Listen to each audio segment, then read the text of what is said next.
हाँ बच्चों, आगे हम डिस्कस करते हैं class 11 chapter 2 unit and measurement part 3। यहाँ पर पिछले वीडियो में जो सप्लीमेंट्री यूनिट्स थी रेडियन और स्टेरेडियन, इसके बारे में वहाँ पर हमने डिटेल में चर्चा नहीं करी थी, पूरी चर्चा नहीं करी थी। इसीलिए ये कंप्लीट जो टॉपिक है वो प्लेन एंगल क्या होता है और प्लेन एंगल का यूनिट रेडियन क्या होता है, सॉलिड एंगल क्या होता है और सॉलिड एंगल का जो यूनिट है स्टेरेडियन क्या होता है, इसकी पूरी समझदारी यहाँ पर ले लेनी है। उसके बाद में concept of mass, concept of length, concept of time और properties of standard unit. Standard unit कैसी होनी चाहिए, उसमें क्या लक्षण होने चाहिए।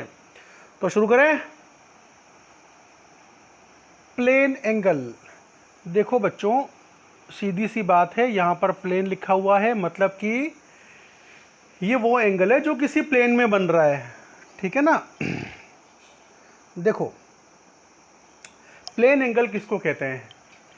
मान लो कि मैं एक सर्कल को इमेजिन करता हूँ, मैंने ये एक सर्कल के बारे में विचार किया, ठीक है। लो जी, इस सर्कल को मैंने इमेजिन कर लिया। अब मैं क्या करता हूँ कि ये जो सर्कल है ना, इस सर्कल की आर्क को कंसीडर करता हूँ। ये मैंने एक सर्कल की आर्क को कंसीडर किया, ठीक है। सर्कल के पास में सर्कल का सेंटर है। अब हमने क्या किया कि ये जो आर्क है ना, इस आर्क के जो दो एंड पॉइंट्स हैं ना, दो एंड हैं, इन एंड्स को हमने इस सेंटर पर मिला लिया, कुछ ऐसे। तो देखो बच्चों, ये तो बन गया रेडियस ऑफ द सर्कल, ये तो रेडियस ऑफ द सर्कल है, ठीक है।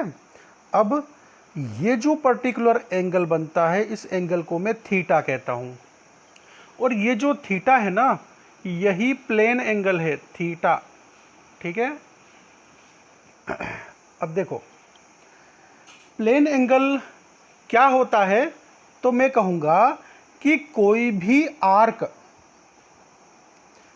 वो आर्क जिस सर्कल का हिस्सा है, उस सर्कल के सेंटर पर, कोई भी आर्क जो कि किसी सर्कल का हिस्सा है, किसी सर्कल का पार्ट है, उसके सेंटर पर एंगल सबटेंड करती है, एंगल बनाती है ना। इस आर्क ने इस सर्कल के सेंटर पर एंगल बनाया थीटा।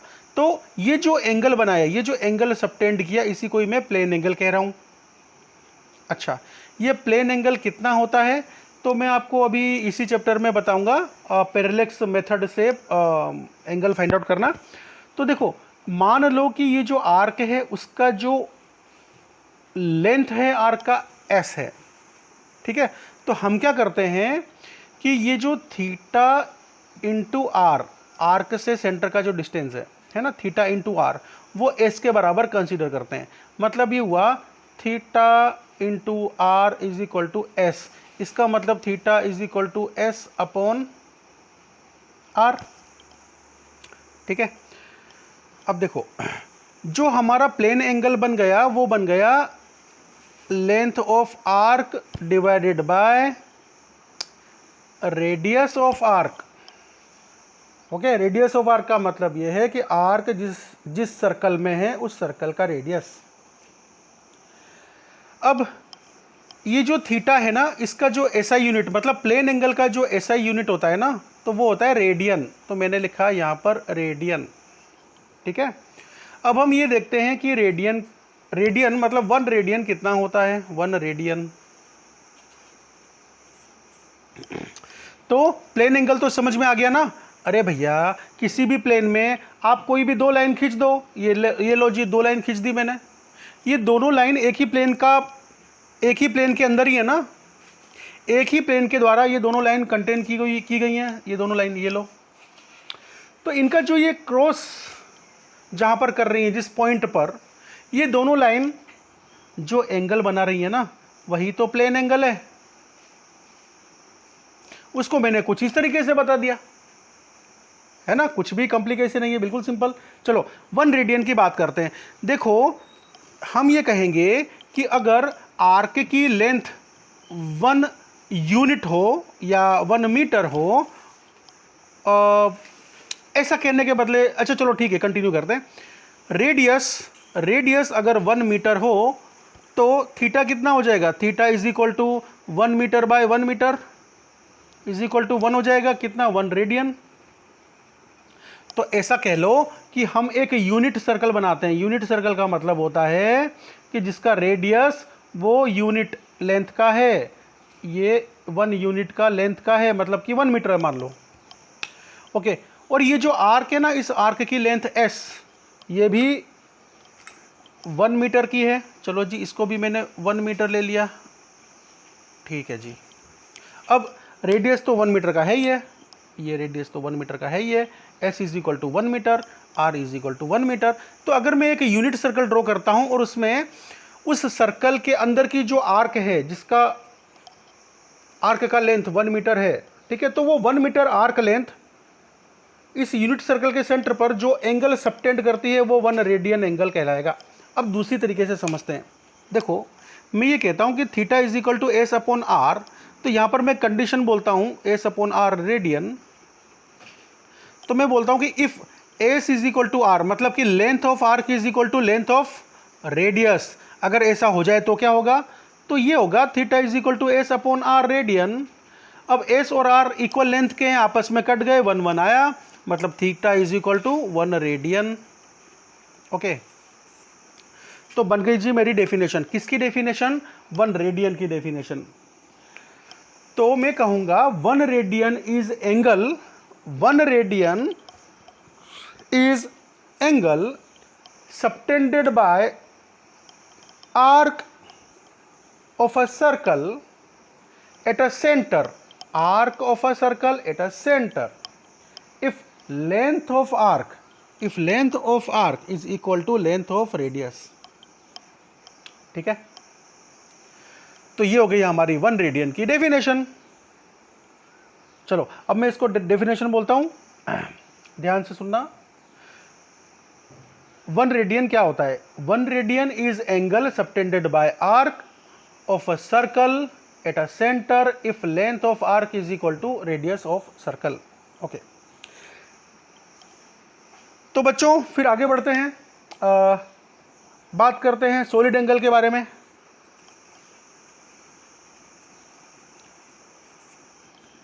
देखो बच्चों, आपके जो नोट्स मैंने आपको दे रखे हैं, आपके पास जो नोट्स हैं उसमें आप देखिए, मैंने सीधा सीधा स्टेरेडियन की डेफिनेशन लिखी है और नीचे कुछ फिगर भी बनाया है। तो स्टेरेडियन की डेफिनेशन से पहले हम लोग सॉलिड एंगल के बारे में समझ लेते हैं, ठीक है। देखो हम क्या करते हैं, ये भी बहुत सिंपल है। एक काम करते हैं ना कि हम एक वाटरमेलन जैसा या फुटबॉल जैसा एक स्फीयर को कंसीडर करते हैं। ये लो जी, हमने एक स्फीयर को कंसीडर कर लिया। ध्यान रहे ये सर्कल नहीं है, स्फीयर है। अब देखो भैया, ये जो स्फीयर है उसका कोई सेंटर तो होगा ना, हाँ जी होगा। ओके, अब एक काम करते हैं, स्फीयर का जो आउटर सरफेस है ना, उस आउटर सरफेस के टोटल एरिया में से कुछ एरिया हम कंसीडर किए लेते हैं। ये लो जी, कुछ एरिया कंसीडर कर लिया।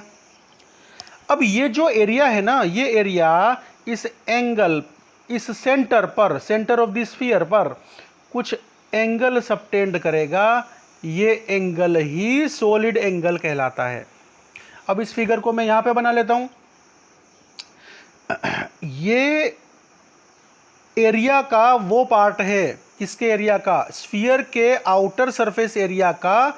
ये एक छोटा सा पार्ट मैंने कंसीडर किया और ये मैंने स्फीयर का सेंटर कंसीडर किया।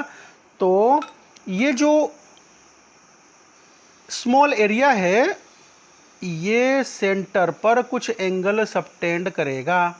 अरे आपने खारी सिंह चना खाया है ना, तो खारी सिंह चना में वो नहीं एक कोन बना करके आपको देता है, उसके अंदर खारी सिंह चना भर के देता है, ठीक है। वो चना जोर गरम वाला भैया है, वो भी ऐसे ही करता है ना।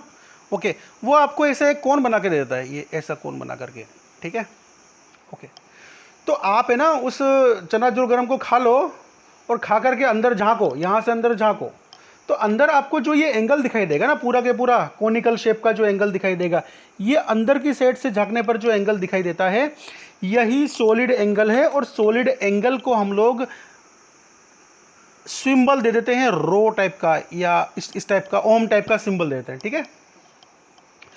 अरे वैसे तो ओम जो है ना, वो तो रेजिस्टेंस का यूनिट होता है, मैं यहाँ पर उसकी बात नहीं कर रहा हूँ मैं। अच्छा जी, तो सॉलिड एंगल तो आपको समझ में आ गया। अब सॉलिड एंगल का यूनिट क्या होता है? तो सॉलिड एंगल का जो यूनिट होता है वो होता है स्टेरेडियन। अच्छा जी, ये सॉलिड एंगल होता कितना है? तो देखो फिर से, जो ये स्फीयर है, इस स्फीयर का आउटर सरफेस का छोटा सा एरिया है, इस एरिया को मैं नाम दे देता हूँ एरिया ए, ठीक है। और स्फीयर के रेडियस को, स्फीयर का रेडियस होगा ना, उसको नाम दे दिया आर, स्मॉल आर, ये स्मॉल आर, ये ए, okay.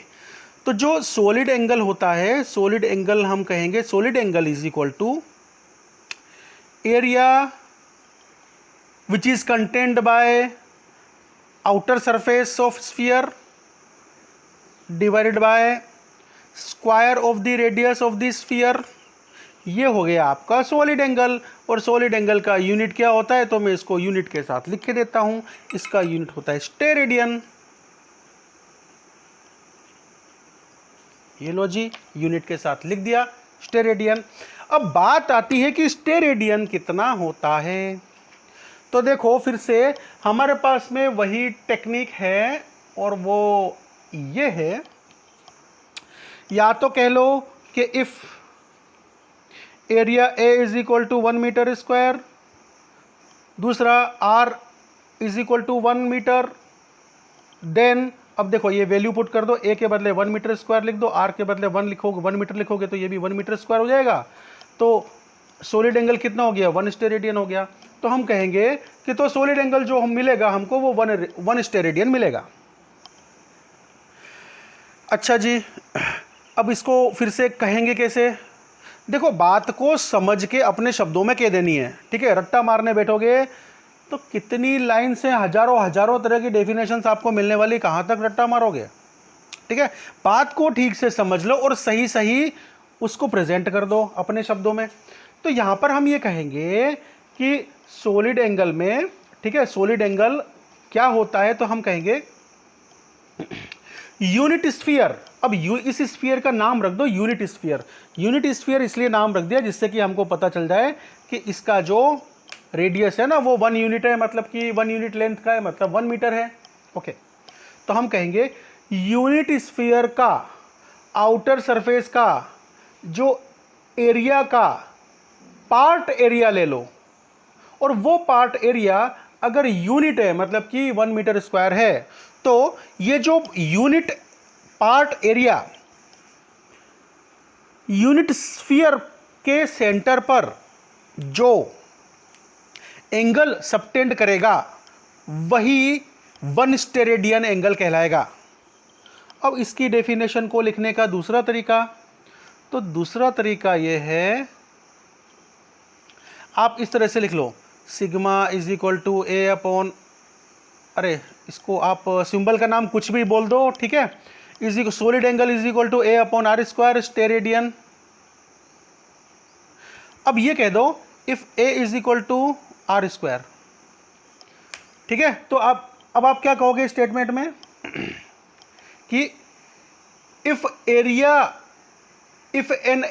Area is subtending solid angle at centre,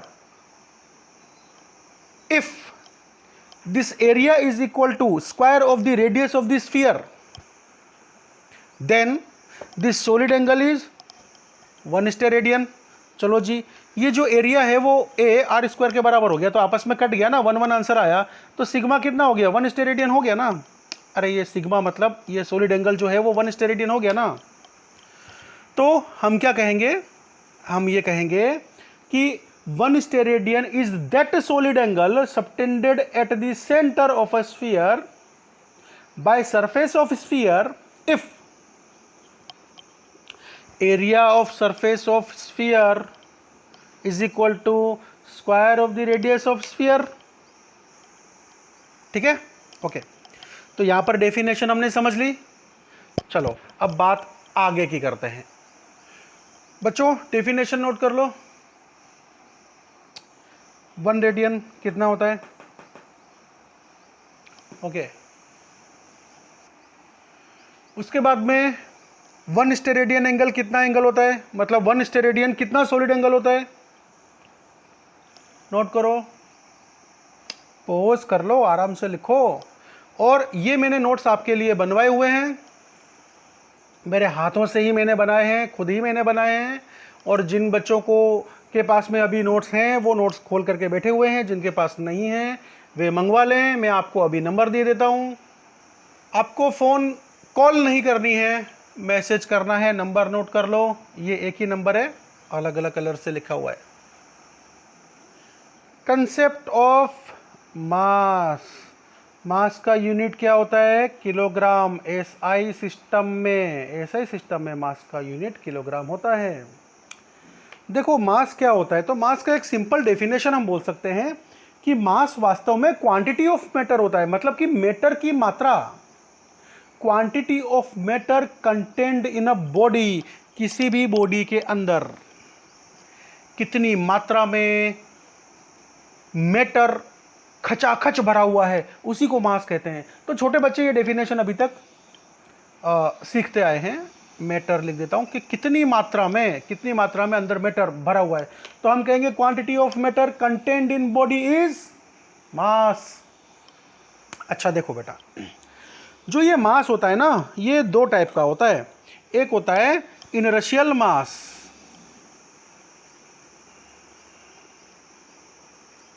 और दूसरा होता है ग्रेविटेशनल मास।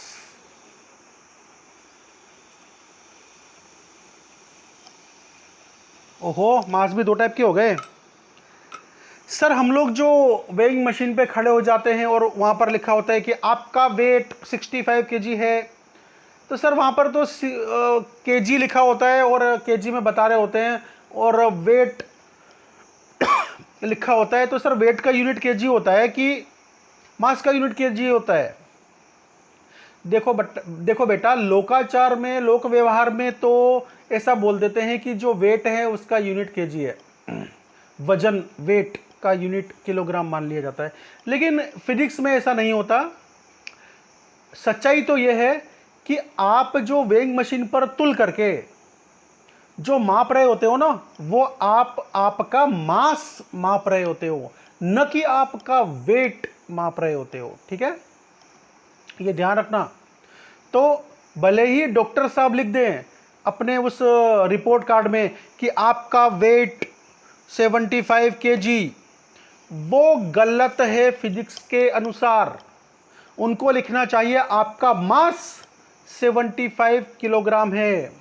ठीक है, इसीलिए कंफ्यूज नहीं होना, सभी को यही कंफ्यूजन होता है। अच्छा जी, तो डॉक्टर साहब को रॉन्ग साबित कर दिया सर आपने। अरे बात रॉन्ग की नहीं है, बात यह है कि जो आप सभी लोग सामान्य भाषा में जिसको वर्क कहते हैं, जिसको कार्य कहते हैं, वो फिजिक्स की भाषा में वर्क या कार्य नहीं होता। तो ये फिजिक्स का लैंग्वेज थोड़ा अलग है, यहाँ के शब्दों का अर्थ कुछ भिन्न है जो हम सामान्य तौर पर उपयोग करते हैं उससे। तो जो ये मास है वो दो टाइप का होता है, इनर्शियल मास और ग्रेविटेशनल मास। देखो इनर्शियल मास का क्या मतलब होता है, मैं आपको चैप्टर जब आपको पढ़ाऊंगा न्यूटन्स लॉ ऑफ मोशन, वहां पर मैं आपको इनर्शिया के बारे में ठीक से बताऊंगा। इनर्शिया का मतलब होता है जड़ता, मतलब जो चीज़ अपने स्टेट ऑफ मोशन में जिस भी कंडीशन में है वो वैसा ही बनी रहना चाहती है। मतलब रुकी चीज़ रुके रहना चाहती है, चलना नहीं चाहती, चलती चीज़ चलते रहना चाहती है, रुकना नहीं चाहती। मतलब रुकी हुई चीज़ चलने के लिए मना करती है और चलती हुई चीज़ रुकने के लिए मना करती है, जब तक कि उस पर बाहर से एक्सटर्नल फोर्स ना अप्लाई किया जाए तब तक। तो ये जो मना करना होता है ना, ये मना करना ही इनर्शिया होता है। इनर्शिया मतलब कि नहीं नहीं नहीं चिल्लाना, मना करना नहीं नहीं नहीं नहीं नहीं नहीं नहीं, चलती हुई चीज़ नहीं रुकना चाहती, रुकी हुई चीज़ नहीं चलना चाहती, ये जो नहीं होता है वो इनर्शिया होता है। इनर्टनेस, ठीक है, केमिस्ट्री में पढ़ते हो ना इनर्टनेस, ओके, इनर्ट गैसेस पढ़ी होगी, चलो जी। तो जिसके अंदर इनर्शिया ज़्यादा, जिसके अंदर नहीं बोलने की ताकत ज़्यादा है ना, तो हम कहेंगे उसका मास ज़्यादा। एक्चुअली जो नहीं बोलने की ताकत है ना किसी भी ऑब्जेक्ट में, वो मास के कारण होती है। अगर ट्रक खड़ा हुआ है और साइकिल खड़ी हुई है, आप ट्रक को धक्का मार के चलाने की कोशिश करते हो, साइकिल को धकेल के चलाने की कोशिश करते हो। ट्रक के पास मास ज्यादा है, इसीलिए वो ज्यादा चिल्ला करके बोलेगा नहीं मैं नहीं चलूंगा। अगर वो रुका हुआ है तो धकेल के नहीं चलूंगा, तुम्हारी छोटे मोटे फोर्स से नहीं चलूंगा, और साइकिल बेचारी चल पड़ेगी, थोड़ा ही धकेल दोगे तो, ठीक है ना। तो ऐसा क्यों हुआ, ट्रक के पास इनर्शिया ज्यादा है। तो वो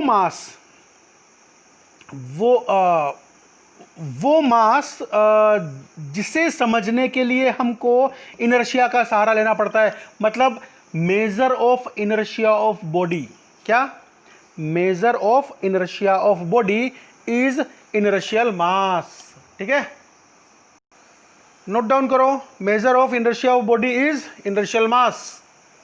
आओ बच्चों, तुम्हें दिखाएं gravitational mass. Sir gravitational mass दिखाओगे? देखो बच्चों, ये जो ग्रेविटेशनल मास है ना, ये किसी भी ऑब्जेक्ट का वो लक्षण है, ऑब्जेक्ट की वो प्रॉपर्टी है जिसके कारण एक ऑब्जेक्ट दूसरे ऑब्जेक्ट के ऊपर ग्रेविटेशनल अट्रैक्शन फोर्स अप्लाई कर पाता है। वाह, मतलब सर आपने लक्षण का लक्षण बताया। हाँ, यही तो तरीका है डेफिनेशन देने का। अगर आप डेफिनेशन देना चाहते हो तो उस वस्तु का, उस ऑब्जेक्ट का या उस लक्षण का लक्षण बोल दो।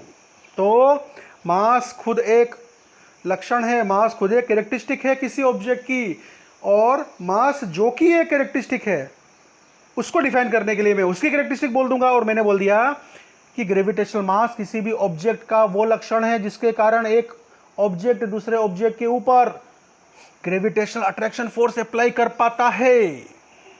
अगर दोनों ही ऑब्जेक्ट के पास ये ग्रेविटेशनल मास नाम का लक्षण है तो ओके।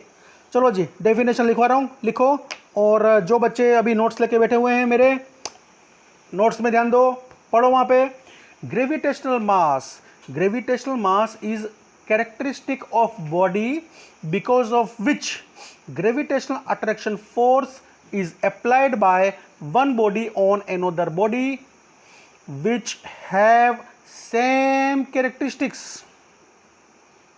Okay. अब देखो बच्चों, अब ये पूरे फिजिक्स में क्या ये हम दो दो मास लेके चलेंगे?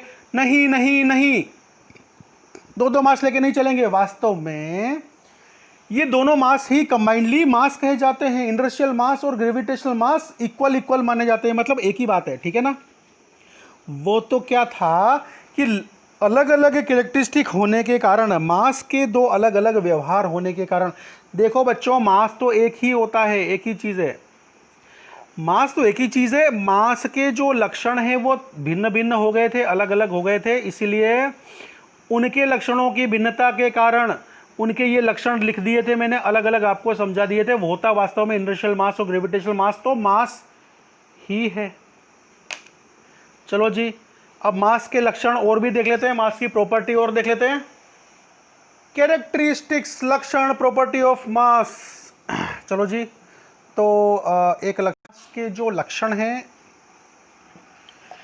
वो ये हैं कि जिस भी वॉल्यूम में, जिस भी boundary, complete closed boundary wall के अंदर, या जिस भी ऑब्जेक्ट में जितना मैटर खचाखच भरा होगा उसका मास उतना ही ज़्यादा होगा। इसलिए mass is directly proportional to matter content in the object. Mass हमेशा पॉजिटिव ही होता है, मास कभी नेगेटिव नहीं होता। मास जीरो भी नहीं होता, मास नेगेटिव नहीं होता, mass is positive always. Mass zero इसलिए नहीं होता कि जब वहां पर मास प्रेजेंट ही नहीं है, किसी लोकेशन पर, किसी स्पेस में, इस स्पेस में यहां पर कोई मास है ही नहीं, तो mass is equal to zero का क्या मतलब, ठीक है। इसलिए बोलते हैं मास इज पॉजिटिव ऑलवेज। उसके बाद मास कभी भी डिपेंड नहीं करता, mass is independent of shape. Shape पर मास डिपेंड नहीं करता। कोई भी शेप हो, कोई भी शेप हो, मास हो सकता है, किसी भी शेप का मास हो सकता है, किसी भी साइज का मास हो सकता है। और यह भी पॉसिबल है कि अलग अलग शेप और अलग अलग साइज के ऑब्जेक्ट का मास सेम हो। मास का कलर से कोई लेना देना नहीं है, मास का लिक्विड, सॉलिड, गैस होने से कोई लेना देना नहीं है। मास तो तीनों में हो सकता है, लिक्विड, सॉलिड, गैस में। मास रेस्ट कंडीशन में हो या मोशन, मतलब ऑब्जेक्ट चल रहा हो या रुका हुआ हो, मास को इससे कोई फर्क नहीं पड़ता, एक कंडीशन है वो कंडीशन दोनों में ये आपको बताऊंगा। मास रेस्ट कंडीशन में हो या मोशन की कंडीशन में, मास तो वही रहने वाला है, उतना ही रहने वाला है। प्रेजेंस ऑफ अदर बॉडी, किसी अलग बॉडी, ये दो मास है, एक अलग बॉडी आ गई तो इस बॉडी के आ जाने से, यहां प्रेजेंट हो जाने से इसके मास और इसके मास पर कोई इफेक्ट नहीं होता। इसीलिए mass is independent of shape, size, colour, state, rest, motion, presence of body. अब ये रेस्ट मोशन की कंडीशन बता देता हूँ। देखो बच्चों, अगर कोई बॉडी वो चल रही है, मोशन में है और उसका वेलोसिटी कम है, मतलब कि लाइट की वेलोसिटी के कंपेरेबल नहीं है, मतलब कि मान लो 200 मीटर पर सेकेंड की स्पीड है और लाइट की स्पीड तो कितनी होती है, लाइट की स्पीड तो c is equal to 3 × 10⁸ metre पर सेकेंड, इतनी ज़्यादा स्पीड होती है लाइट की। तो ठीक है, तो जो लाइट की ये स्पीड है आपको ये दिखाई दे रहा है, c is equal to 3 × 10⁸ metre पर सेकेंड।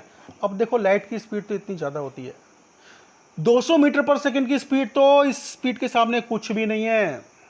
तो मान लो कि कोई ऑब्जेक्ट है, उसकी स्पीड स्मॉल है और लाइट की स्पीड के मुकाबले कंपेरेबल ही नहीं है, तो ऐसी कंडीशन में ऑब्जेक्ट रेस्ट कंडीशन में हो या ऑब्जेक्ट मोशन की कंडीशन में हो, मास इक्वल रहता है। मतलब कि ऑब्जेक्ट रुका हुआ हो तो भी वही मास और चल पड़े तो भी वही मास। लेकिन अगर लाइट की स्पीड v, ये कंपेरेबल है लाइट की स्पीड c से, सॉरी, अगर ऑब्जेक्ट की स्पीड v,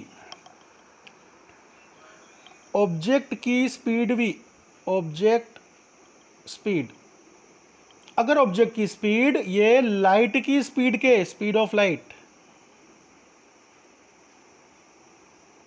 के कंपेरेबल है, मतलब उसके आसपास है, हो सकता है उसकी आधी हो सकता है कि उससे उससे उससे पौनी हो सकता है कि 0.65 times of speed of light हो। किसकी स्पीड? ऑब्जेक्ट की स्पीड। तो ऐसी कंडीशन में ये फॉर्मूला एप्लीकेबल है। यहां पर m कौन है? इसको बोलते हैं काइनेटिक मास। चलती हुई बॉडी के कंडीशन के समय का मास m0, रुका हुआ मास रेस्ट मास। जब बॉडी रुकी हुई थी ना उस समय जो मास था वो। ये v क्या है? v तो हमने बता दिया, ऑब्जेक्ट की स्पीड है v। ओके, तो यहां पर दूसरी कंडीशन ये है कि अगर v velocity of object comparable हो लाइट की स्पीड c के, तो ये पर्टिकुलर फॉर्मूला एप्लीकेबल होगा। यहां पर फिर हम कहेंगे कि mass is dependent of the speed of the object in which mass is contained if speed of object is comparable to speed of light. ठीक है, तो ये बहुत कुछ सिंपल बातें हैं। देखो बच्चों, जब आप ध्यान से सुनोगे, चीज़ों को ध्यान से समझ लोगे ना, मैं आपको जो ये कंसेप्ट दे रहा हूं, तो उसमें फिर उसके बाद उसको समझने के बाद आपके दिमाग से बोझ हटने वाले हैं, आपके दिमाग से बोझ कम होने वाले हैं। जब आप रट्टाफिकेशन पे जाओगे ना, गोखम पट्टी करोगे ना, तो बोझ बढ़ेगा, घटेगा नहीं। तो फिजिक्स जो है, जो नॉलेज होती है, जो विद्या होती है, वो बोझ को कम करती है, जीवन को आसान बनाती है। तो आगे और जीवन को आसान बनाते हुए हम लोग अब लेंथ का कंसेप्ट देखते हैं। लेंथ का यूनिट क्या होता है? लेंथ का यूनिट सर सेंटीमीटर होता है। आप सही बोल रहे हो। लेंथ का यूनिट एसआई सिस्टम में क्या होता है? मीटर। ठीक है, एसआई सिस्टम की बात कर रहा हूं। अच्छा जी, लेंथ को समझ लेते हैं कि लेंथ होता क्या है। देखो बच्चों, मैं यहां पर स्पेस में कोई भी दो अलग अलग पॉइंट को कंसीडर करता हूं, तो मैं ये कहूंगा कि इन दोनों पॉइंट के बीच जो सेपरेशन है वही लेंथ है। तो लेंथ की डेफिनेशन क्या हो गई? हम कहेंगे सेपरेशन या distance between the two given points in space is length. अब बच्चों, ये जो लेंथ है इसके अलग अलग सिस्टम में अलग अलग यूनिट होते हैं। वो हम लोग पहले ही देख चुके हैं। सिस्टम एसआई में क्या है, सीजीएस में क्या है, एमकेएस में क्या है। ठीक है, पिछले वीडियोस देख सकते हैं हम लोग कि वहाँ पर मैंने बता रखा है। अच्छा बच्चों, अभी हम बात करते हैं कुछ टाइम के बारे में। ये टाइम क्या होता है? तो हम कहेंगे कि टाइम वास्तव में ना किसी भी घटना का ड्यूरेशन होता है, किसी भी इवेंट का ड्यूरेशन होता है।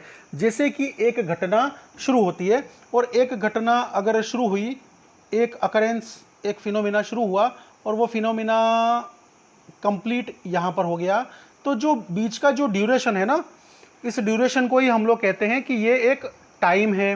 ठीक है, मतलब टाइम क्या होता है? टाइम होता है मेजर। टाइम क्या होता है? मेजर। अरे किसका measure? Measure of duration. Duration के मेजर को टाइम बोलते हैं, पर ये ड्यूरेशन किसका? अब अरे किसी इवेंट का, किसी घटना का, किसी अकरेंस का। ठीक है, ओके।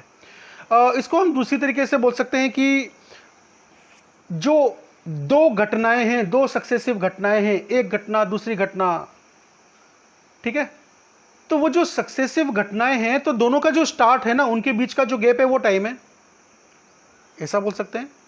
ठीक है, तो time is measure of duration of starting of two event, occurrence of starting of occurrence of two event, ऐसा बोल दो।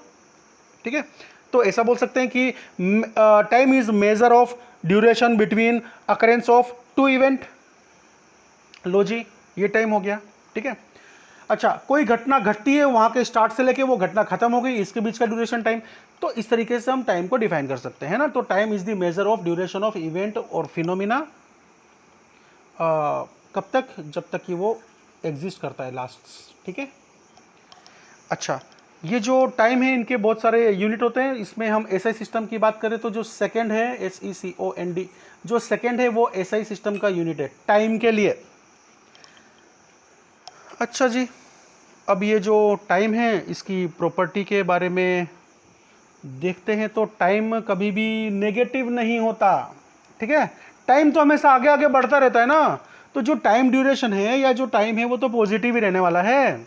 ओके, अब देखो, हमने स्टार्टिंग हमारा जो वीडियो हुआ था उसमें, स्टार्टिंग ऑफ द लेक्चर, हमने बताया था कि हम स्टैंडर्ड यूनिट कैसी होनी चाहिए, है ना, किस तरह की कौन कौन सी कंडीशन फुलफिल करती हों, ऐसी हमको यूनिट चाहिए जिसको हम स्टैंडर्ड बोलेंगे, या स्टैंडर्ड यूनिट के लक्षण क्या होने चाहिए।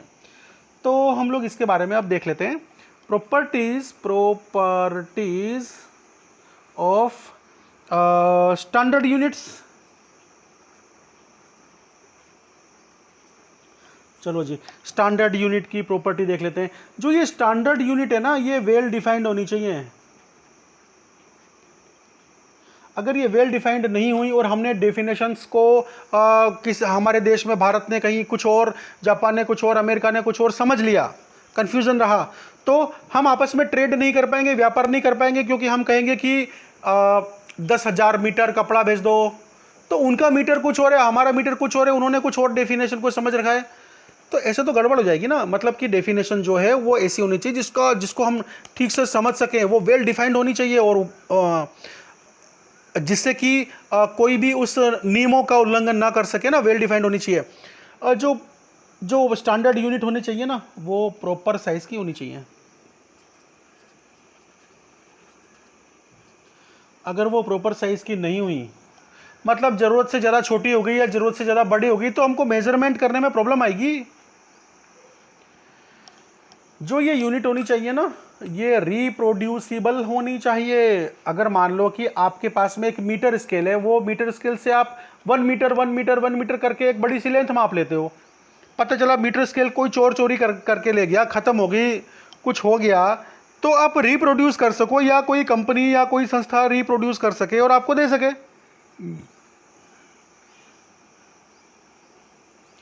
तो वो रिप्रोड्यूसिबल होनी चाहिए, वेल एसेसिबल होनी चाहिए। ओके, प्रॉपर्टीज ऑफ यूनिट में ये यूनिट कैसी होनी चाहिए? तो इंडिपेंडेंट ऑफ टाइम होनी चाहिए,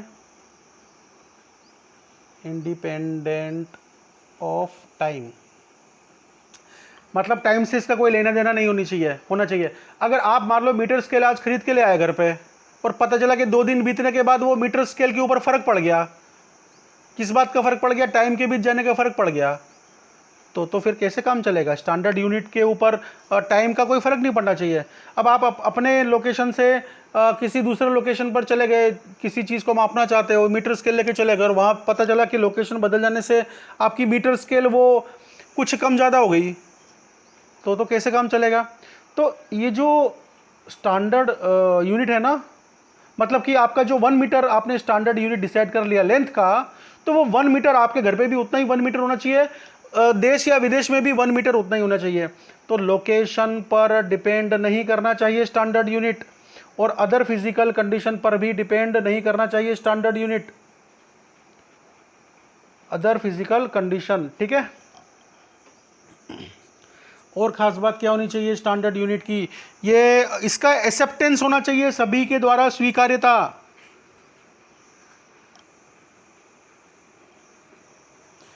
एक्सेप्टेबल होनी चाहिए, सभी के द्वारा स्वीकार होनी चाहिए। अगर ये स्वीकार्य नहीं हुई, भारत के लोगों ने माना लेकिन जापान के लोगों ने उस यूनिट को अस्वीकार कर दिया, तो ट्रेड कैसे होगा भैया? ठीक है ना? ओके, तो ये लिखा हमने, ये समझा हमने प्रॉपर्टीज ऑफ स्टैंडर्ड यूनिट।